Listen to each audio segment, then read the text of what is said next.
Tere, head inimesed! Täna ma olen oma sõprade juures raamatupoes Puent, mille suurepärast valikut te näete minu selja taga. Ja ma loen teile ette lõigu ühest väga heast raamatust, mis on siitsamast poest ostetud. See on Ungari kirjaniku György Dragomani Tuleriit, mille on välja andnud kirjastus Draakon ja Kuu Leelo Jõulu suurepärases eesti tõlkes. Kui vanaema küsib, mida ma unes nägin, vastan ei midagi. Vanaema ütleb, et kuulis mind unes rääkivat. Olin öelnud, et tahan koju minna. Langetan pea. Ütlen vaikselt, et ei tahtnud teda solvata. Vanaema ütleb, et pole viga. Ta teab, et minulgi pole kerge. Ta palub mul enda kõrvale tulla. Ta puistab tainalauale jahu ja tõmbab selle käega siledaks. Jahu katab kogu laua.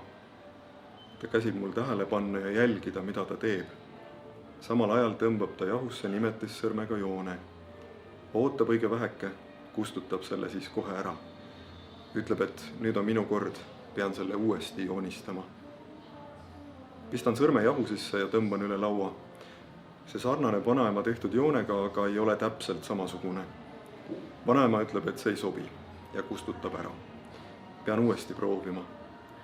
Silmitsen jahu, kujutlen vanaema sõrmejälge jahu all, lasen oma sõrmel seda tabada, mööda seda joont minna. Vanaema noogutab ja joonistab jahusse 2 uut joont. Jooned ristuvad teineteisega, moodustades vonkleva välgunoole. Näen seda vaid hetkeks, vanaema pühib selle kohe ära. Minu kord, pean selle uuesti joonistama. Mu sõrmed ei leia jälge.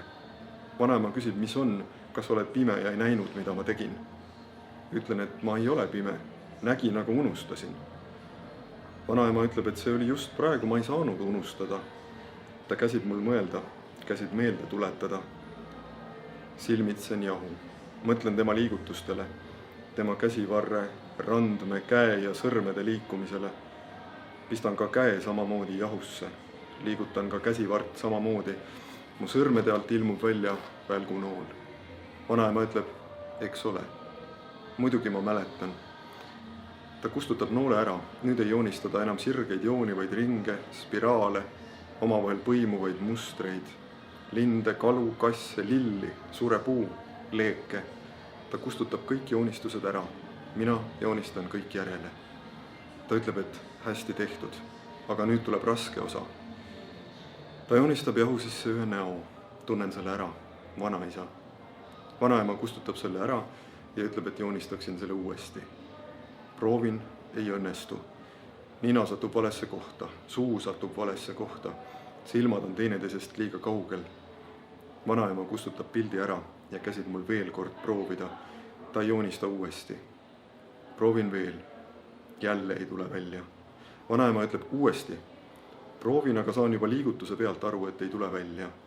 Ma ei lõpeta, ei oota, et ta ära pühiks, pühin ise. Vaatan valget jahu.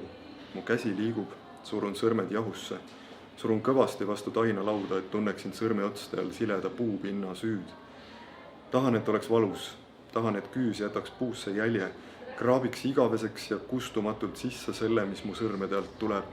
Praegu ei tule siit ei leeki ega lille ega välgunoolt. Mitte sellist nägu, mida ma tunnen ainult pildilt. Ei tule vanaisa nägu, sest seda pole ma õigupoolest kunagi näinud. Ei. Nüüd tuleb midagi muud. Laud kriiksub mu küüne all, jahu tolmab valgena mu sõrmede vahel, joonistan jahu sisse isa näo. Tema pilk on vihane, aga ma tean, et ta ei ole vihane minu peale, ta on vihane teiste peale. Mind ta armastab. Tean, et seal viha taga on naeratus. Tean, et võiksin selle ka jahu sisse kraapida, aga ei kraabi. Üksnes vaatan, siis kraabin tema kõrvale ka ema näo. Mitte ainult mu sõrm ei valuta, vaid kogu käsivars ja selg ja jalad ka. Vajutan sõrme nii tugevalt, et igalt poolt valutab. Ema nägu on kurb, aga tean, et mitte minu pärast. Ka tema kurbuse taga on kuskil rõõm. Vaatan neid ja nemad vaatavad mulle jahu seest vastu. Vanaema ütleb, et sain asja tuumast aru või olen seda kogu aeg teadnud.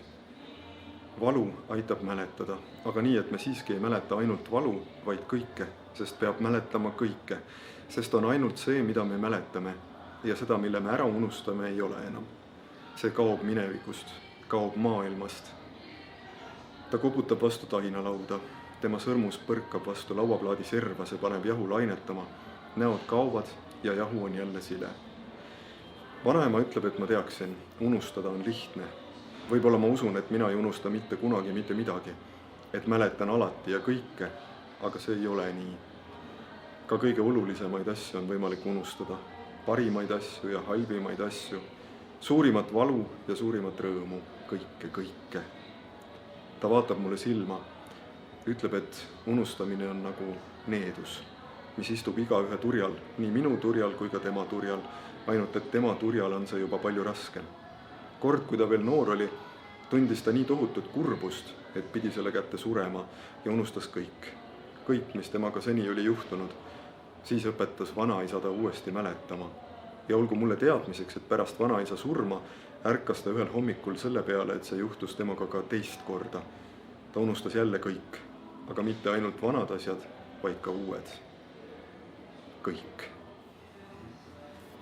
Niisugune väga hea raamat on siis ilmunud alles äsja 2020. aasta lõpul. Lugege kindlasti.